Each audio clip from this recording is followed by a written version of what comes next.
links into where they feel inspired by your request.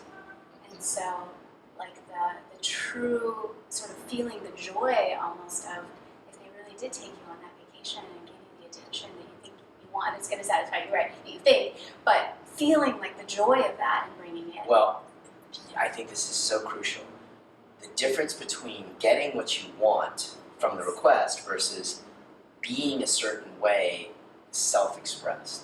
Yes. Right? So even whether or not you get the partnership or you get the vacation or the marriage or the kind of sex that you're craving and wanting, what you do get as you move along this sort of practice, as you develop and mature in this way of practicing, is the joy of complete self-expression, which Yes. can be heartbreaking and vulnerable, but is ultimately, as you and I both know, much more satisfying than not asking for everything you want, not staying open while there's a negotiation, and then, again, taking your marbles home, right, and saying, fuck you, and starting over again with the next person, right? So I think the distinction that really starts to happen is it's less about the outcome, Yes. and it's more about I'm doing this as a practice of full self-expression, which really is love, right? Full self-expression is self-love, and it is love of just love,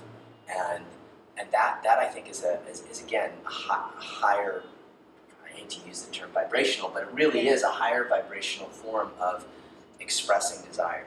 So if we think about this, I really like the way this arc is because it's all about desire, complaint on one end as a vibrational form of expressing desire, to now in this idea of heartfelt asking, and then we talked about this concept of evoking, right? So, okay, well, I just want to say one thing before you get to evoking, which is,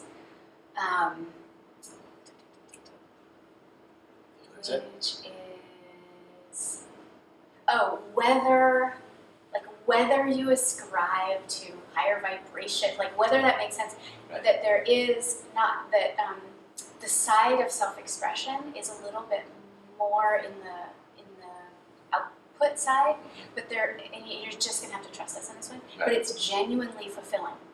You Yeah. use the word satisfying, and I would Yeah. say, like, I had this experience recently of like specifically wanting something in the sexual realm, and that place of coming from like, wow, like actually already feeling how good it would be if that happened, and bringing it that way, and and asking for it, and just like already having, like, I was already fulfilled.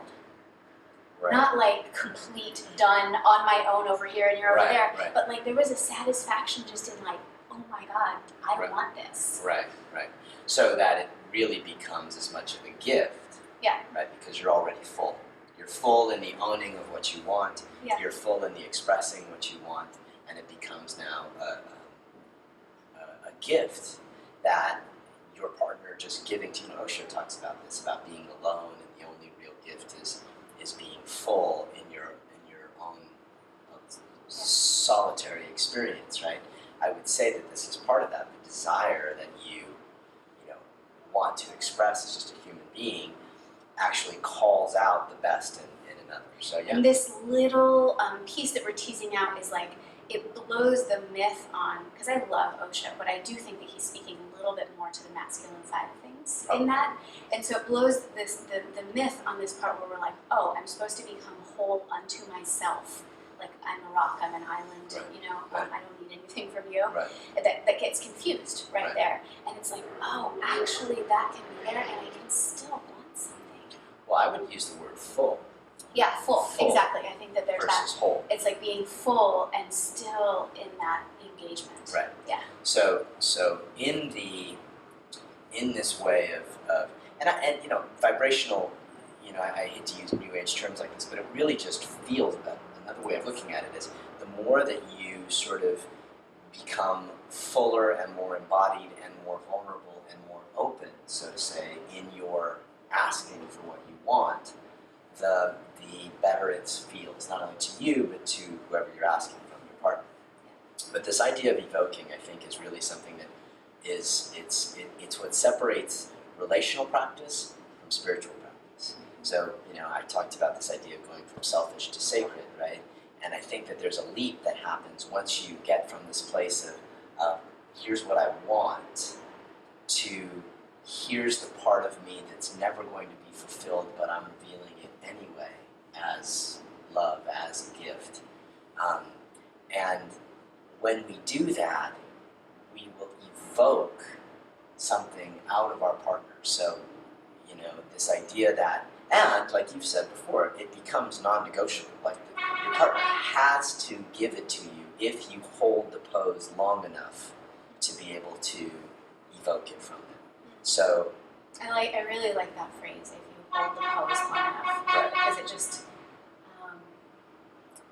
just really brings it into that space of practice. Right. That it's not like, oh, you get here and you're done, or it's something you say and you're done, or it's practice.